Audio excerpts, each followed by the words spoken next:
Boa noite, meus irmãos, amigos, pela graça de Deus, novamente juntos, e que a graça do Senhor esteja com todos aí no seu lar, na sua casa, na sua família.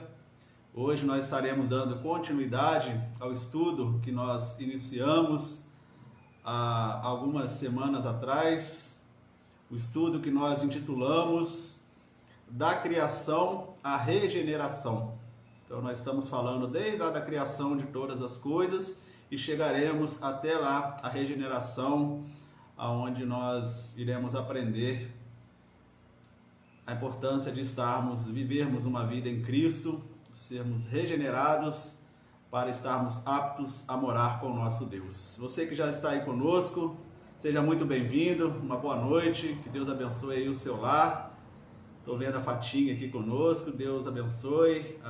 O irmão Ailton também está aí, o Felipe, a Maiana também deve estar, e outros irmãos que aí estão, amigos. Eu não consigo visualizar todos, mas a nossa oração é que Deus abençoe a todos no seu lar, na sua casa, na sua família. E hoje nós vamos, com certeza, aprender coisas maravilhosas para o nosso caminhar aqui nessa terra e de fundamental importância para a nossa vida cristã. Mas como sempre, iniciaremos orando, pedindo o direcionamento do Senhor, do Teu Santo Espírito, para nos iluminar a um perfeito entendimento do que o Senhor tem a nos falar através desse estudo. Ore aí conosco na sua casa, curve a sua cabeça, vamos falar com o nosso Deus. Ó Deus, nosso Pai, muito obrigado, Deus. Obrigado pela oportunidade que o Senhor nos concede de estarmos aqui nesta noite para juntos, Deus, aprendermos mais da Tua bendita palavra, Deus. Como o Senhor bem conhece as nossas limitações, nós carecemos da iluminação do Teu Santo Espírito para um perfeito entendimento do que o Senhor tem a nos passar através dessa lição, Deus. Coloco a minha vida diante do Senhor, que eu seja apenas um instrumento nas Tuas mãos, Pai.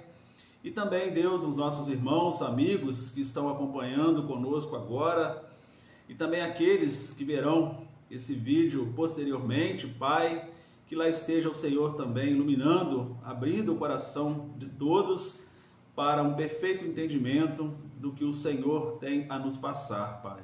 Hoje um precioso estudo, Deus, continuando o nosso estudo da criação à regeneração. Hoje nós iremos aprender o agir do Senhor, como que o Senhor agiu em virtude da entrada do pecado no mundo, Pai.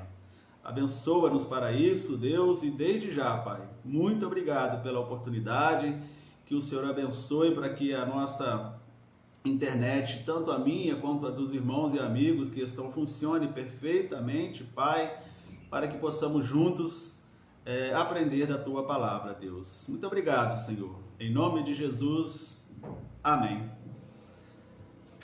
Amém. Que Deus abençoe aos meus irmãos e amigos. O irmão Domingos, eu acho que está aí também. Eu não estou vendo aqui, mas acho que o irmão Domingos está aí também. Seja bem-vindo, meu irmão, irmã Amália. Dando então início, meus irmãos, ao nosso estudo, como nós falamos, esse estudo que nós intitulamos aqui da criação à regeneração, nós já passamos primeiramente o homem como criação especial de Deus. Nós falamos bastante sobre isso, que Deus falou e foram criadas todas as coisas, mas o homem, ele nos criou de forma especial, com as próprias mãos, soprando o fôlego da vida.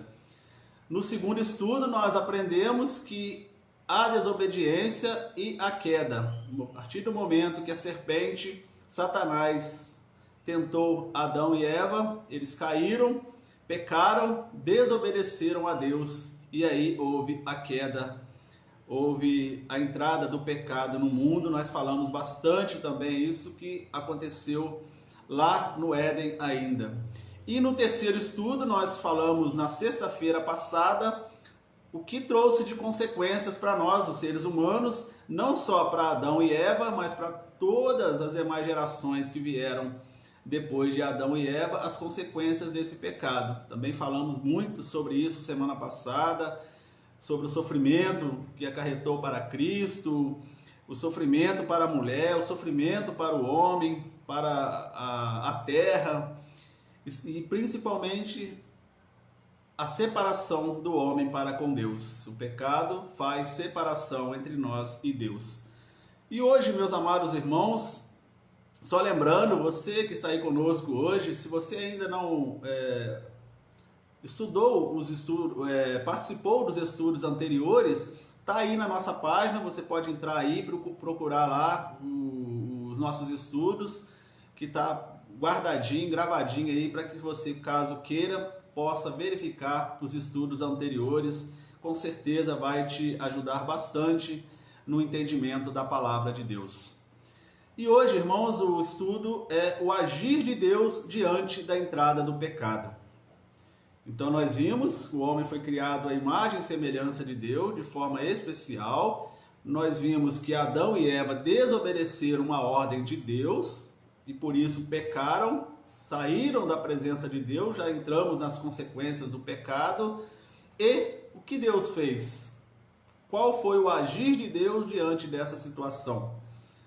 É isso que nós iremos verificar, estudar nesta noite. E se você quiser nos ajudar, coloque aí sua dúvida, a sua contribuição para que nós possamos aprender juntos aquilo que a palavra tem a nos ensinar. Então, se você quiser colocar aí nos comentários, será muito importante para aperfeiçoar o nosso estudo e também tornar de forma dinâmica aquilo que nós iremos aprender nessa noite. Então, meus irmãos, como nós vimos, se Deus não tivesse agido, tivesse interferido na situação em que chegou a humanidade através do pecado, hoje estaríamos perdidos no que se refere à nossa reaproximação a Deus. Eu creio até, meus irmãos, que talvez se Deus não tivesse agido de forma amorosa para conosco, que nós iremos verificar, talvez nem aqui nós estaríamos hoje mais. Porque Jesus não teria cumprido a sua missão e nós não saberíamos o que estaria acontecendo conosco neste momento. E talvez, como eu disse, nem aqui estaríamos mais. Então Deus interferiu, Ele viu que o pecado entrou no mundo e já lá na criação, quando o pecado entrou, Ele já tinha orientado, falado para a serpente que Satanás iria pisar no calcanhar de Jesus, mas que Jesus ia esmagar a cabeça dele. Então lá Deus já havia determinado que Ele agiria em prol da humanidade para salvar a humanidade daquilo que ela mesma, a humanidade, fez, que foi desobedecer uma ordem de Deus. Então Deus, pelo seu grande amor, é bastante importante nós guardarmos isso, meus irmãos, que Deus fez isso por amor. Porque se fosse pelos nossos méritos, nós estaríamos todos realmente perdidos. Mas Deus, impulsionado pelo seu grande amor com que nos amou, Ele agiu de forma salvadora para com todos os homens. Todos os homens que já passaram por este mundo, que estamos atualmente, que ainda virão, poderão ser salvos por causa do grande amor de Cristo, o grande amor de Deus. Então, meus irmãos, a primeira coisa que nós destacamos aqui nessa noite, que Deus determinou que a justificação dos nossos pecados seria pela morte de um justo, um homem sem pecado. Isso é importante porque às vezes nós ouvimos pessoas falar, mas por que Jesus teve que morrer pelos nossos pecados? Porque não há, meus irmãos, na face dessa terra, nenhum ser humano, a não ser Jesus, quando esteve aqui neste mundo, em forma de homem, nós iremos observar isso, estudar, capaz, justo, para pagar pelos nossos pecados. Então era necessário que tivesse uma pessoa, um homem, sem pecado algum, sem erro nenhum, para se tornar apto a derramar o seu sangue para pagar pelos pecados de toda a humanidade. E Deus sabia, porque nós somos criação de Deus e Ele conhece o nosso coração, Ele conhece as nossas falhas, os nossos pecados. Então, desde o início, Ele já determinou que Cristo viria para salvar a humanidade. Então, Ele determinou que teria que ser uma pessoa justa, um homem totalmente sem pecado. E nós todos sabemos que o único ser humano que pisou nessa face da terra, sem pecado nenhum, foi Jesus Cristo. Demais, todos somos pecadores. Não tem Moisés, não tem Abraão, não tem Maria, não tem Pedro, não tem Paulo, não tem ninguém que não tem pecado. Todos pecaram e destituídos estão da glória de Deus. Somente um, Jesus Cristo, é que veio para pagar pelos nossos pecados. Por isso Pedro escreveu lá na sua primeira carta, 1 Pedro, no seu capítulo 2, versículo 22, ele escreveu o seguinte: ele não cometeu pecado algum, nem qualquer engano foi encontrado em sua boca. Então Pedro estava falando aqui de Jesus, que ele não conheceu pecado nenhum, nem qualquer engano foi encontrado em sua boca. Então por isso que Jesus se tornou apto a pagar pelos nossos pecados. E nós sabemos, irmãos, que Jesus foi grandemente tentado quando ele estava aqui nessa terra, no seu ministério terreno. Ele foi tentado várias vezes, né? Às vezes nós lembramos somente lá daquela tentação no deserto, quando Satanás tentou Jesus, mas ele foi tentado durante o seu ministério sempre. Os escribas, os fariseus, os líderes religiosos sempre buscavam tentar Jesus, cutucar Jesus, para que ele pecasse, para que ele fizesse algo errado, e ele se manteve íntegro, imaculado. Por isso que ele se tornou o Cordeiro imaculado, sem falha, sem pecado. Então ele, meus irmãos, se tornou apto a pagar pelos nossos pecados. E era necessário, como eu disse, que Deus foi determinado por Deus para justificar os nossos pecados, teria que ser um homem justo, sem pecado nenhum. Então ele mesmo, Deus, veio a este mundo na figura do seu Filho e se tornou homem como nós, de carne e osso, passou por todo aquele processo para pagar pelos nossos pecados. Então essa foi a forma eficaz que Deus arrumou para que o homem fosse justificado da sua transgressão. Ele se manifestou como o próprio homem e veio a essa terra para pagar pelos nossos pecados. Que maravilha, né, irmãos? Às vezes, tem uma frase, se eu não me engano, é o Billy Graham que fala essa frase, ou não lembro se exatamente ele, mas alguém fala essa frase que diz o seguinte: o maior acontecimento da face da terra não foi o homem subir à lua, mas foi Deus descer a essa terra. E realmente, irmãos, o maior espetáculo, o maior acontecimento deste mundo foi isso. Deus largou toda a sua glória e veio a esta terra por causa de mim, por causa de vocês, por causa de toda a humanidade, para pagar pelos nossos pecados. Por isso João escreveu lá no seu evangelho, João capítulo 1, versículo 1, ele diz o seguinte: no princípio era o verbo estava com Deus e o verbo era Deus. E lá no versículo 14, também do capítulo 1, ele fala: e o verbo se fez carne e habitou entre nós, e vimos a sua glória como a glória do unigênito do Pai, cheio de graça e de verdade. Então está aqui João quando falou do que Jesus fez. Deus veio a este mundo, o verbo se fez carne. O que significa o verbo, meus irmãos? Então, o verbo lá no original significa logos, que significa palavra, a palavra. Então Jesus, o verbo de Deus, o logos de Deus, a palavra de Deus. Porque ele mesmo fala que eu sou a verdade e a vida, eu sou a palavra. Então, é Deus que veio na figura do seu Filho. E é também outra coisa interessante, irmãos, que nós devemos guardar. Não foi uma coisa assim que aconteceu porque Deus perdeu o controle, o pecado entrou no mundo e etc, etc. Não, já estava determinado por Deus isso. Então é importante a gente lembrar que Deus Pai, Deus Filho e Deus Espírito Santo existe desde a criação, são pré-existentes. Quando Deus criou o homem, ele falou lá no Gênesis: façamos o homem à nossa imagem semelhante. Quando ele fala façamos, Deus Pai, Deus Filho e Deus Espírito Santo. Então, desde tudo, Jesus já existia como Deus Filho e temos também Deus Espírito Santo. Então, por isso que ele fala, no princípio era o verbo, ou seja, no princípio era Jesus, era a palavra, era o Logos de Deus. E o verbo estava com Deus. E o verbo era Deus. Então, Jesus estava com Deus e era Deus, porque Jesus é Deus.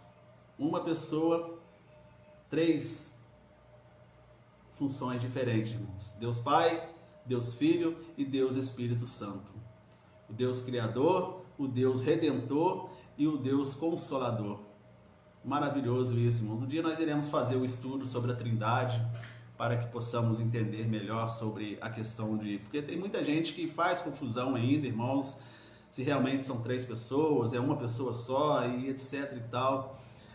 Realmente não é um fácil entendimento, mas nós podemos estudar a palavra e a palavra garante para nós que são três pessoas, mesmo Deus, que, como eu disse, Deus Pai, Deus Filho e Deus Espírito Santo. Então, desde o início de tudo já existia, como nós vimos lá, façamos a nossa imagem e semelhança. Mas isso nós iremos, se Deus permitir, mais lá para frente, fazer um outro estudo sobre a Trindade, sobre como que realmente funciona essa questão toda. Então aqui, meus irmãos, Deus criou essa forma eficaz de justificar o homem da sua transgressão. Todos nós transgredimos o mandamento de Deus, desobedecemos uma ordem de Deus e ficamos separados da presença de Deus. Nós aprendemos isso na lição passada. Então, se dependesse de nós mesmos, nós não estaríamos mais, não teríamos condições de chegar na presença do Senhor. Mas Deus se fez homem e habitou entre nós, cheio de graça, cheio de verdade, o unigênito de Deus para purgar, para tirar, melhor dizendo, todos os nossos pecados. Então aqui João apresenta, meus irmãos, a figura central do Evangelho. Nós sempre devemos lembrar, irmãos, que a figura central de toda a Bíblia é Jesus Cristo. Você pode observar desde Gênesis até Apocalipse, a Bíblia fala daquilo que iria acontecer e o que ainda irá acontecer, mas sempre na figura central que é Jesus Cristo. Isso é muito importante a gente guardar, porque Jesus é o nosso Senhor, o nosso Salvador, e nós precisamos dar a Ele toda a honra, toda a glória, todo o louvor. E nenhum mais, somente Jesus é digno de toda a nossa adoração, de todo o louvor. Quando eu falo Jesus, né, meus irmãos, obviamente Deus Pai, Deus Filho, Deus Espírito Santo. Então nós vimos aqui, meus irmãos, que Deus determinou a justificação dos nossos pecados pela morte de um justo. E esse um justo foi Ele mesmo que veio a este mundo na figura do seu Filho. E Ele criou uma forma eficaz de justificar o homem, como nós acabamos de ver. O Verbo se fez carne e habitou entre nós. Então Jesus esteve nessa terra, irmãos.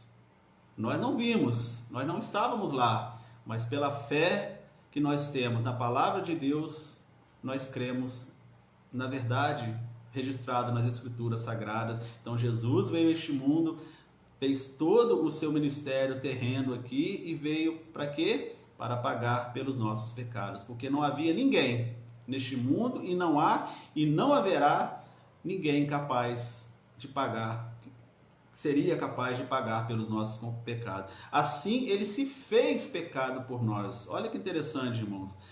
Como não havia nenhum justo na terra, Jesus veio e se entregou em nosso lugar. Era para todos nós termos passado por aquela cruz. Mas como nós não tínhamos condições para isso, por causa dos nossos pecados, Ele fez isso por nós, irmãos. Olha que coisa maravilhosa, que nós devemos sempre glorificar o nome de Jesus. 2 Coríntios, no seu capítulo 5, versículo 21, Paulo escreveu o seguinte: aquele que não conheceu o pecado, o fez pecado por nós, para que nele fôssemos feitos justiça de Deus.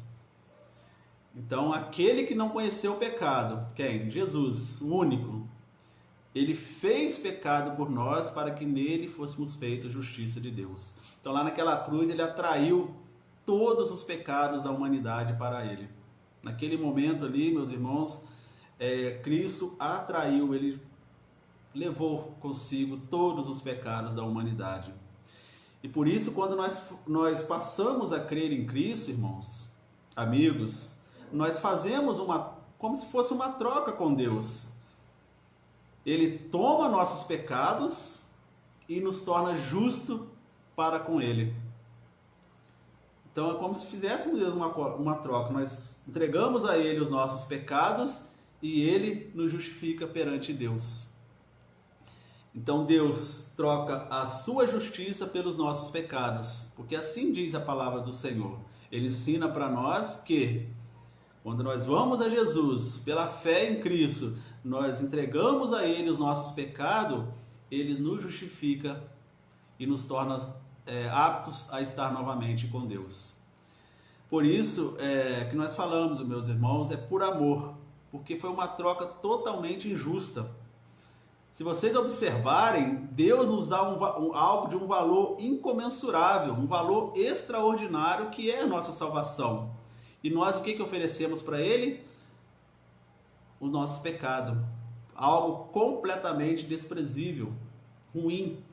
Mas Deus, pelo seu amor, Ele faz isso por nós, irmãos. Você pode ter cometido o pecado que você cometeu. Para Deus não existe pecadão nem pecadinho. Tudo é pecado. Tudo que eu falo, aquilo que é contrário à santidade de Deus. Então não existe aquele pecadinho, eu cometi um pecadinho pequenininho, eu roubei talvez uma cenourinha lá no mercado e o outro roubou um carro. O pecado é o mesmo, irmãos. Desde uma cenourinha, desde um carro, enfim, tudo é pecado. Para Deus não há pecadinho, não há pecadão. Então Ele, quando nós vamos a Ele com o coração aberto, Ele perdoa todos os pecados. Por isso, às vezes nós ouvimos pessoas falarem, aquele lá cometeu ato tão que não tem, para ele não há perdão. Assim, irmãos, Deus perdoa todos os pecados e das nossas iniquidades Ele nos livra. Assim diz a palavra do Senhor. Então, se você talvez acha que cometeu um pecado muito grande, que não há justificativa perante Deus, creia nisso, que ao morrer naquela cruz, Jesus sugou para Ele todos os pecados, atraiu para Ele todos os pecados. E se você entregar sua vida a Ele, entregar seus pecados a Ele, fazer como se fosse essa troca com Deus, você entrega os pecados para Ele e Ele te dá a salvação. É tão simples para nós, irmãos, amigos. Eu sempre gosto de falar que essa parte, esse processo de salvação de Deus, nós ficamos com a parte mais fácil. É só nós irmos a Jesus, só nós entregarmos a nossa vida a Ele, entregar-lhes os nossos pecados, obedecer os seus mandamentos. O pior, meus irmãos, a coisa mais difícil Ele já fez, que foi pagar pelos nossos pecados. Passar por toda aquela situação que Ele passou. Por mim, por você, por toda a humanidade.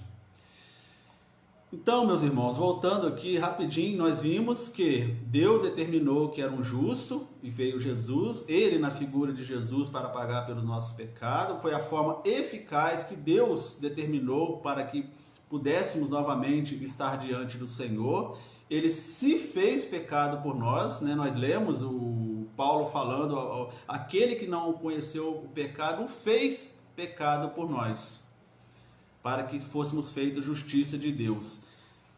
E, meus irmãos, como que iniciou tudo isso? Todos nós lembramos bem, mas é bom a gente relembrar aqui agora para fortalecer a nossa fé, que tudo isso começou, meus irmãos, através do nascimento do infinito Deus homem que é Jesus. Então vocês observam que Deus, Ele cumpriu tudo certinho. Ele poderia já ter vindo na figura de Jesus, já homem, pronto para resolver todas as questões. Mas Ele seguiu todos os processos devagarinho, conforme determinado por Deus. Então iniciou-se no nascimento do infinito Deus homem, que é Jesus Cristo.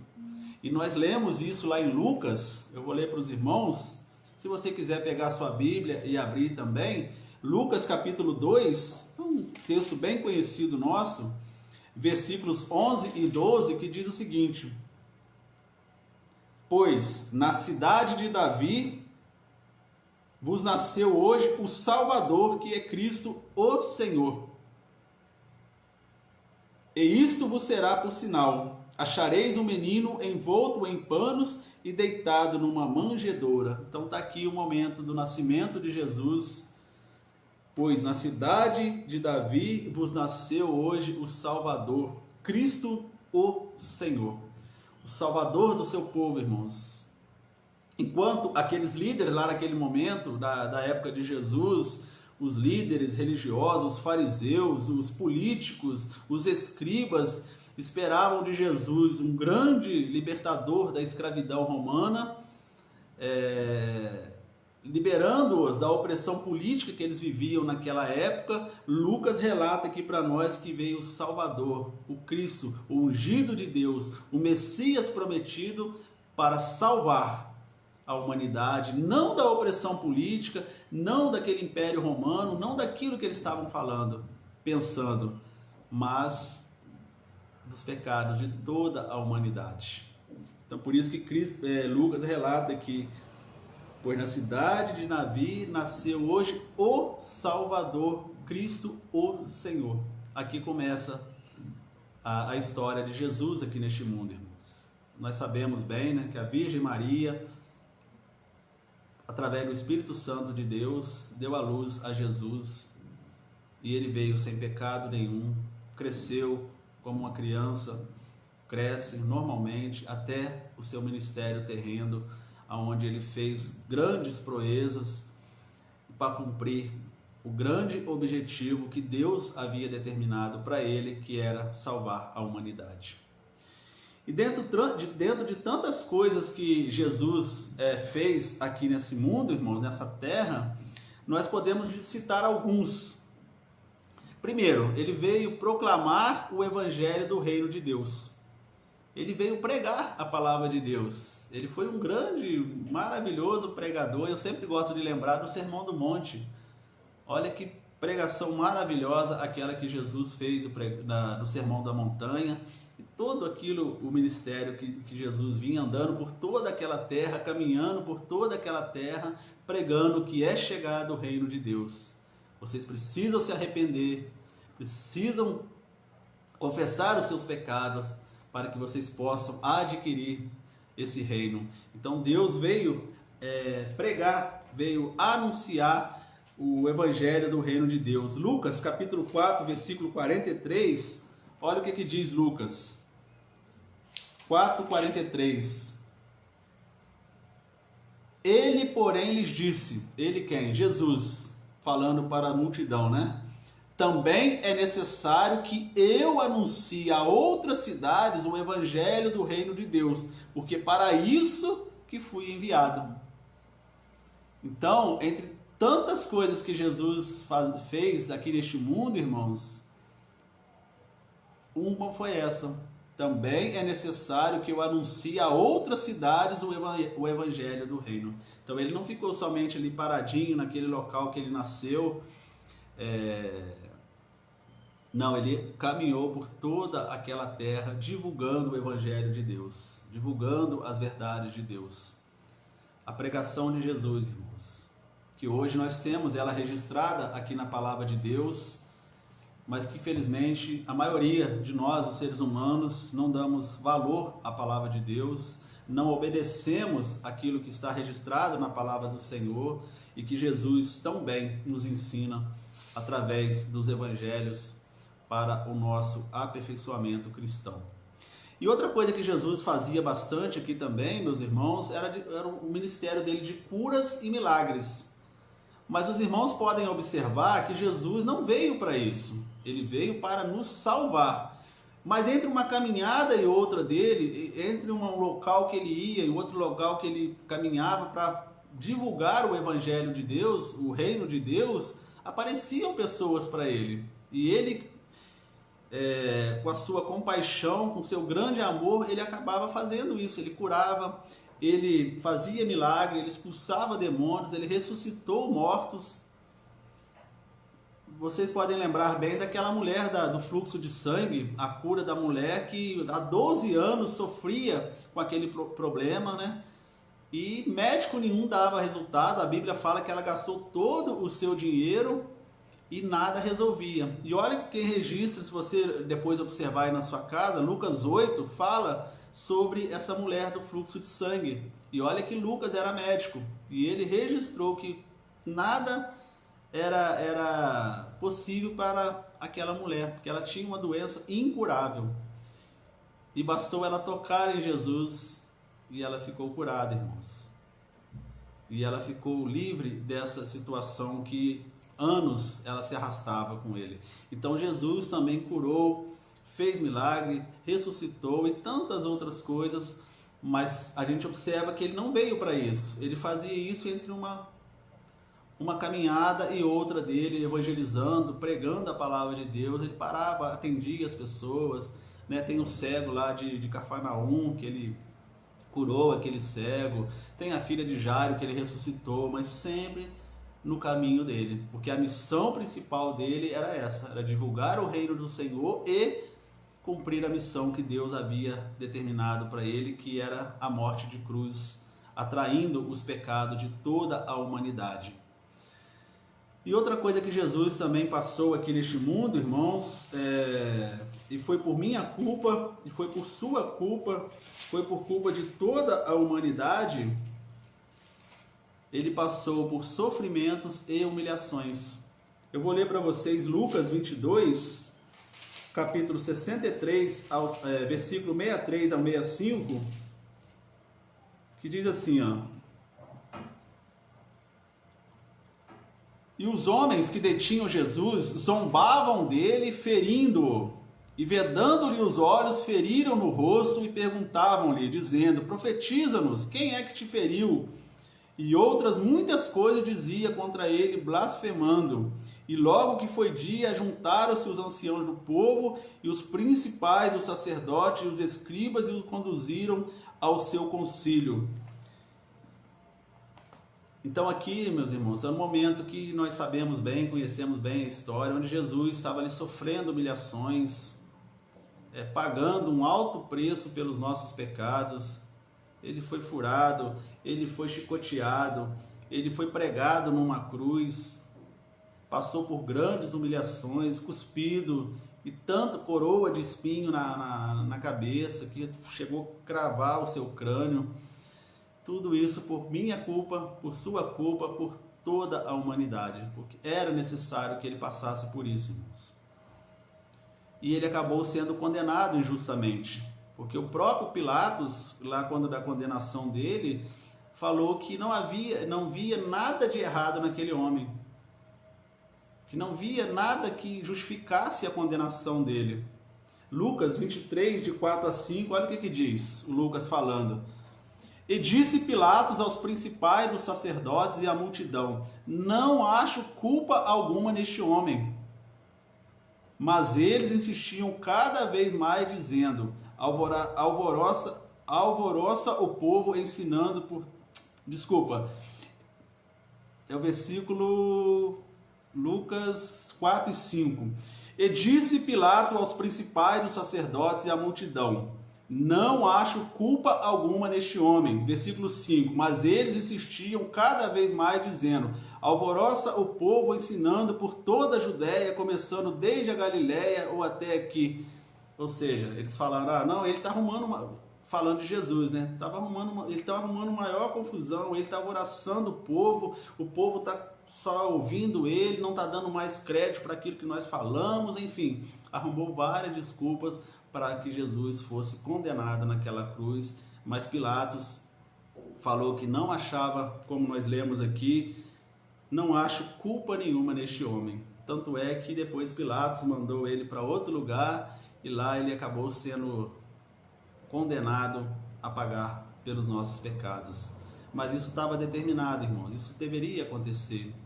E hoje nós devemos agradecer por isso, porque se Jesus não tivesse passado por aquela cruz, repito o que nós falamos lá no início, talvez nós nem estaríamos hoje aqui mais. Nós não teríamos mais como chegar a Deus, porque somente Jesus é o caminho. Então esse ministério de Jesus, irmãos, desenvolveu todo o seu ministério, ali mais ou menos 3 anos e pouquinho nesse ministério, mas a missão principal dele foi para salvar a todos, ou para salvar a muitos. Por que não a todos, irmãos? Porque muitos não aceitam, não creem na palavra do Senhor, então não serão todos que serão salvos, mas alguns. Mas que eu e você possamos ser esses alguns, crendo na palavra do Senhor, obedecendo os seus mandamentos, para que possamos estar com Ele por toda a eternidade. Então, Jesus proclamou o Evangelho de Deus, Ele curou, Ele teve um ministério maravilhoso de oração, irmãos, uma coisa que nós aprendemos muito com Jesus. Ele passou por sofrimentos, passou por humilhações, foi condenado injustamente no nosso lugar, mas a missão principal de Jesus foi salvar a humanidade. João capítulo 3, versículo 17 e 18 diz o seguinte: porque Deus enviou o seu Filho ao mundo não para que condenasse o mundo, mas para que o mundo fosse salvo por ele. Versículo 18: quem crê nele não é condenado, mas quem não crê já está condenado, porquanto não crê no nome do unigênito Filho de Deus. Então, se você e eu não cremos na morte e na ressurreição de Jesus, se nós não cremos em Jesus Cristo, nós já estamos condenados. Nós já estamos condenados a viver uma vida longe de Deus. Nós já estamos condenados a uma eternidade longe de Deus, onde a Bíblia fala que há choro e ranger de dentes por toda a eternidade. Por isso a importância, meus irmãos e amigos, de tomarmos as decisões, entregar realmente os nossos pecados a Jesus, fazer aquela troca que nós falamos. Senhor, eu lhe entrego os meus pecados e o Senhor me justifica perante Deus, me tornando apto a estar com Deus novamente. Se você não fez isso, tomou essa decisão ainda, não postergue mais, porque as coisas estão chegando ao fim. E a nossa vida, a Bíblia fala, é como um sopro, como uma neblina, ela aparece e some rapidinho. Mesmo que nós vivamos aqui 100, 120 anos, é nada em relação a toda a eternidade que Deus tem preparado para nós. Mas para isso, nós precisamos ir a Jesus. Então Jesus cumpriu a sua missão na íntegra, meus irmãos. Toda a missão dada por Deus, o seu Pai, para salvar a humanidade, Ele fez.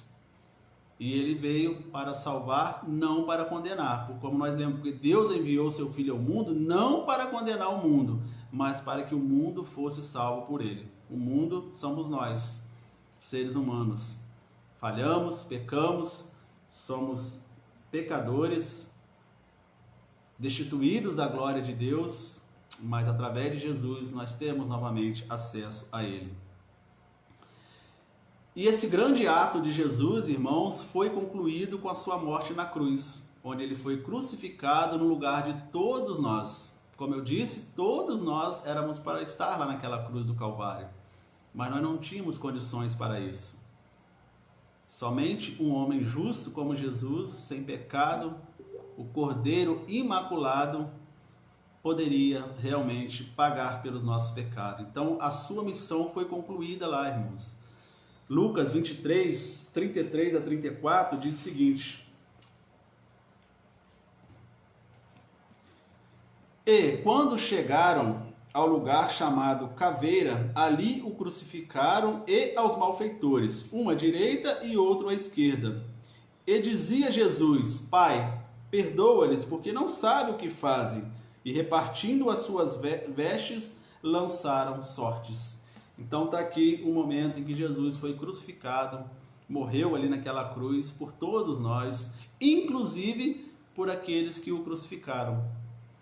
Todos aqueles que foram ali usados, meus irmãos, para crucificar Jesus, desde os escribas, os políticos, os fariseus, os líderes religiosos, até mesmo os soldados que fizeram a execução, Jesus morreu por eles também. Por isso que aqui fala no versículo 33 que nós acabamos de ler. E chegaram ao lugar chamado Caveira, ali o crucificaram junto com 2 malfeitores, junto com 2 bandidos. Então ali, meus irmãos, foi o momento em que Jesus concluiu a sua missão aqui neste mundo.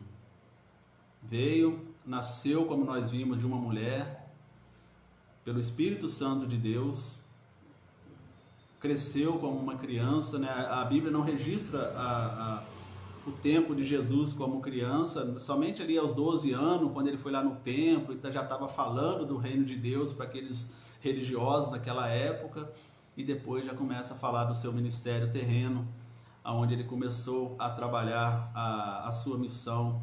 Então ele fala ali, meus irmãos, que ele veio para nos salvar. Repito, ele fez tudo aquilo que nós falamos, mas a missão dele era essa. E nós devemos agradecer, irmãos, muito por ele ter cumprido essa missão que Deus deu a ele, porque senão estaríamos perdidos. Então ele obedeceu na íntegra o que Deus mandou ele fazer, meus irmãos. Ele, até como ele estava como humano, né, suscetível a sentimentos, a choro, a fraqueza, como todos nós temos, ele até orou a Deus lá naquele momento no jardim, quando ele disse: Senhor, se possível, passa de mim esse cálice, mas contudo seja feita a tua vontade. E Deus sabia que ele tinha que passar e fez a vontade do Senhor. Então ele cumpriu a sua missão salvadora. Ele em nada desobedeceu ao Pai. No João, capítulo 19, versículo 30, ele termina falando assim, ó: e quando Jesus tomou o vinagre, disse: está consumado. E, inclinando a cabeça, entregou o Espírito.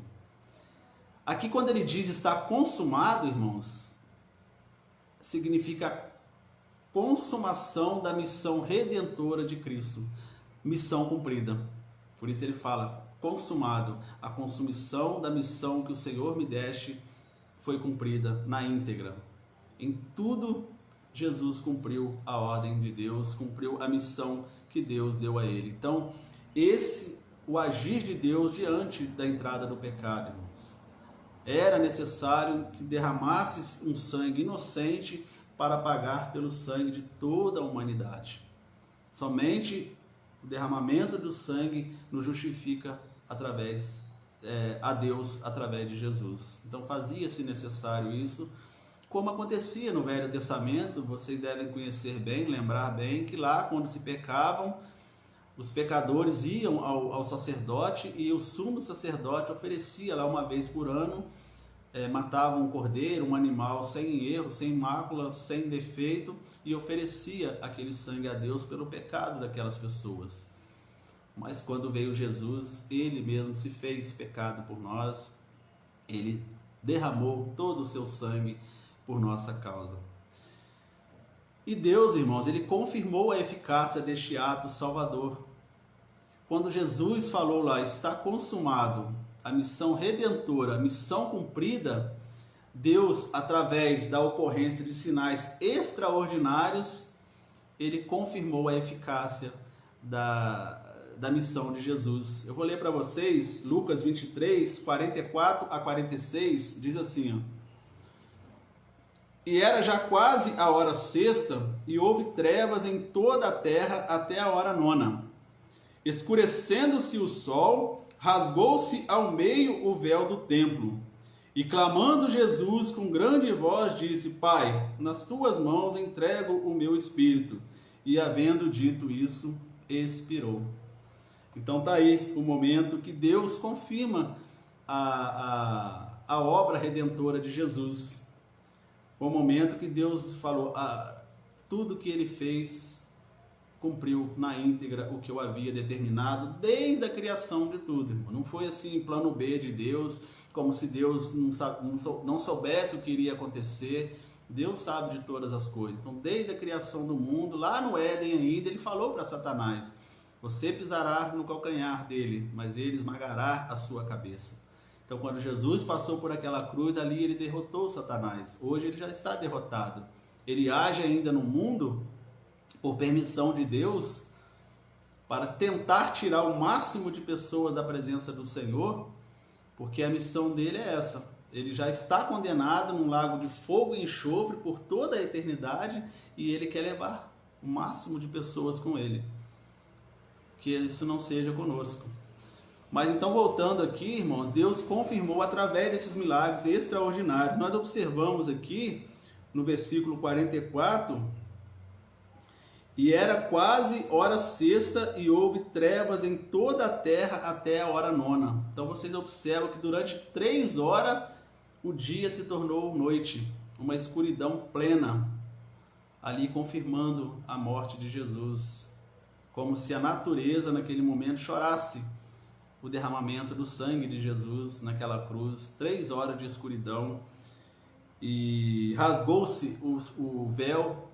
Importante a gente lembrar isso, irmãos, quando Lucas fala que escureceu-se o sol e rasgou-se ao meio o véu do templo, simbolicamente aqui estava dizendo o quê? Que naquele momento, aquilo que nos separava de Deus foi rasgado de cima para baixo. Ou seja, nós passamos a partir daquele momento ter acesso a Deus novamente através de Jesus. Por que fala véu, né, irmãos? Porque antes, lá no Antigo Testamento, tinha o lugar santo e o lugar santo dos santos, onde somente o sumo sacerdote poderia ir. Tinha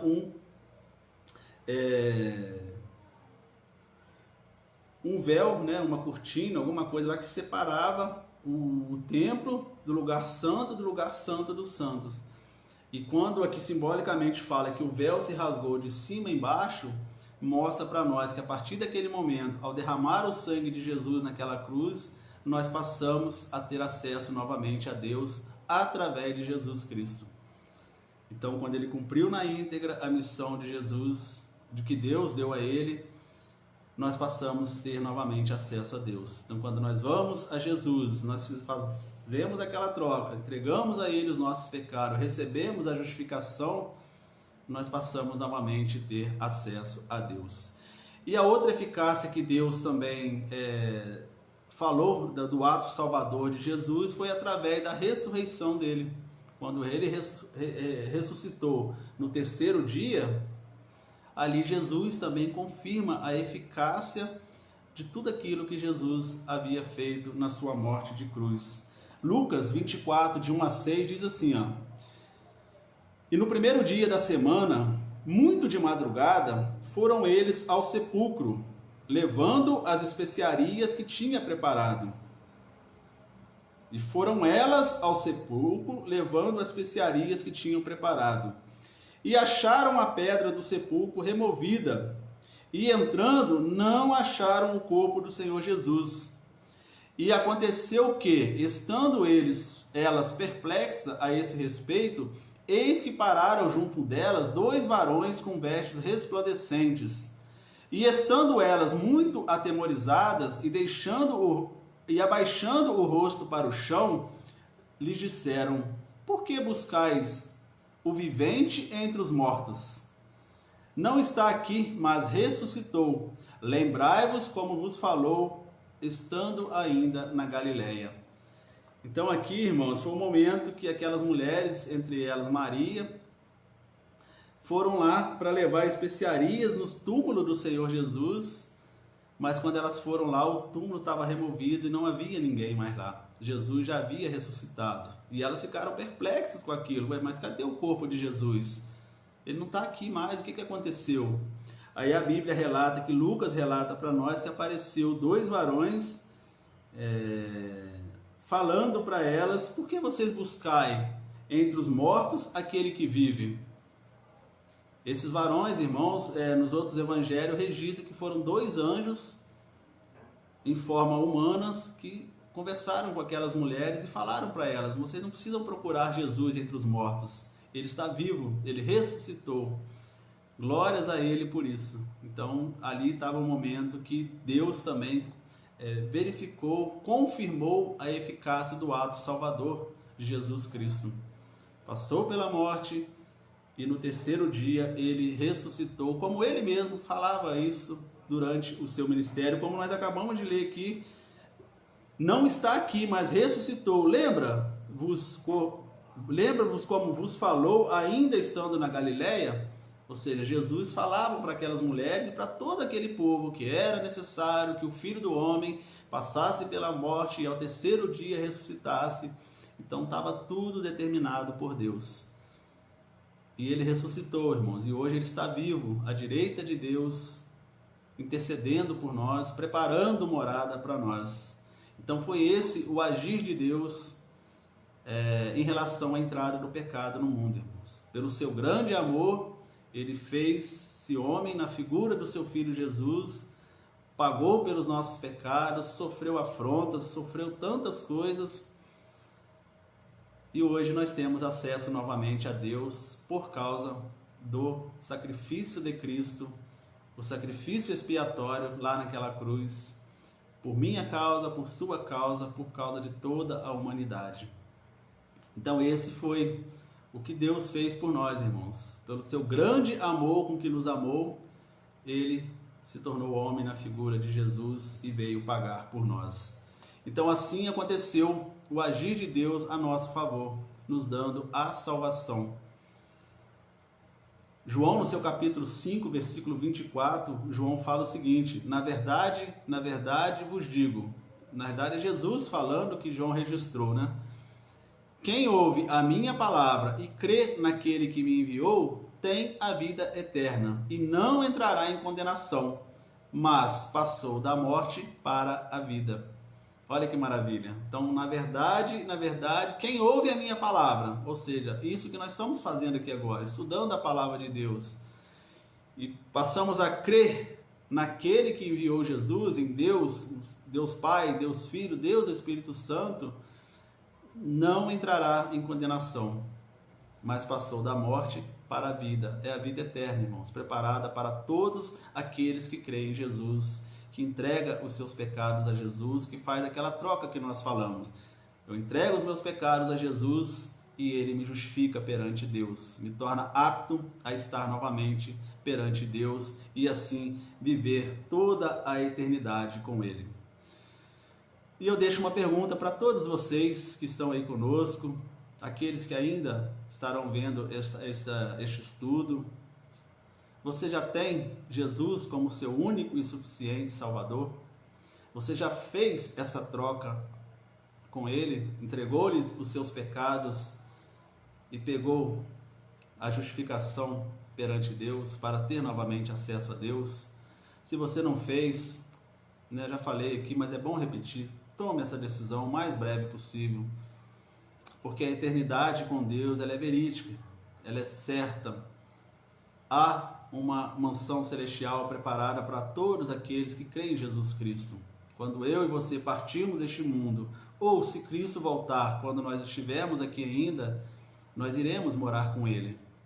Mas aqueles que não creem em Jesus, que não entregaram seus pecados a Jesus, que não foram justificados, a Bíblia diz que o lugar para essas pessoas é um lugar de fogo e enxofre que arderá por toda a eternidade, preparado para o diabo e seus anjos, mas que o diabo quer levar o maior número de pessoas para estar lá com eles.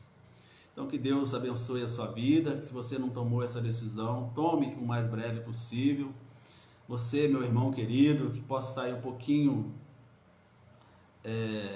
em dificuldade na sua fé em Cristo, na sua comunhão com Deus, na sua caminhada com Cristo, reveja também a sua situação, volte-se firmemente para a cruz, volte-se firmemente para Cristo, porque as coisas podem acabar a qualquer momento, e se nós não estivermos diante do Senhor, nós não estaremos com Ele por toda a eternidade. Então vamos orar? Ó Deus, muito obrigado, Pai. Obrigado por mais esse momento que o Senhor nos concedeu, de estudarmos a palavra do Senhor. Muito obrigado, Deus, por ter agido em nosso favor, enviando o Teu Filho a este mundo para pagar pelos nossos pecados. Obrigado, Senhor Jesus, por cumprir na íntegra a missão que Deus deu para que possamos novamente ter acesso a Ele, Pai, ao Senhor. Muito obrigado, Deus, e que tanto nós, Igreja do Senhor, como todas as demais pessoas, possamos cada vez mais nos fortalecer a nossa fé em Cristo, a nossa caminhada em Cristo, entregar-lhes os nossos pecados, ter Jesus como nosso Senhor e Salvador, para que possamos morar por toda a eternidade com o Senhor, Deus. Eu peço ao Senhor, aquele irmão que ainda possa estar em dificuldade, Deus, no seu relacionamento com Cristo, se ainda há alguma dúvida em relação à sua vida eterna, que o Senhor possa estar falando ao coração deste irmão neste momento, Deus, para que ele possa, Pai, firmar a sua fé em Cristo. E também o meu amigo que tem nos acompanhado, Deus, que ainda não tomou essa decisão, talvez ele esteja tomando neste momento, Pai, que o Senhor possa estar contemplando a sua decisão e atraindo, Deus, os seus pecados na cruz, como Jesus fez, e que essa pessoa possa novamente viver uma vida como era no início de tudo, uma vida diante do Senhor, Pai. Ajude, Deus, essa pessoa que possa estar em dificuldade para tomar essa decisão, que o Teu Santo Espírito possa estar lá convencendo, Deus, porque nós não temos esse poder de convencimento, somente o Senhor convence o pecador dos seus pecados, Pai. Muito obrigado, Deus, por tudo que o Senhor já nos concedeu neste dia. Obrigado por esse estudo, obrigado pelos irmãos e amigos que estiveram aqui conosco neste estudo, aqueles que ainda estudarão essa palavra, Deus, que em tudo o Senhor abençoe a cada um e suas respectivas famílias, Pai. Em nome de Jesus que nós oramos, amém e amém. Então que Deus abençoe, fique em paz, que Deus dê a vocês todos uma noite abençoada, uma noite de paz, uma boa noite de descanso e que possamos obedecer os ensinamentos do Senhor, os mandamentos do Senhor e que possamos estar junto com Ele por toda a eternidade. Que Deus abençoe, em nome de Jesus.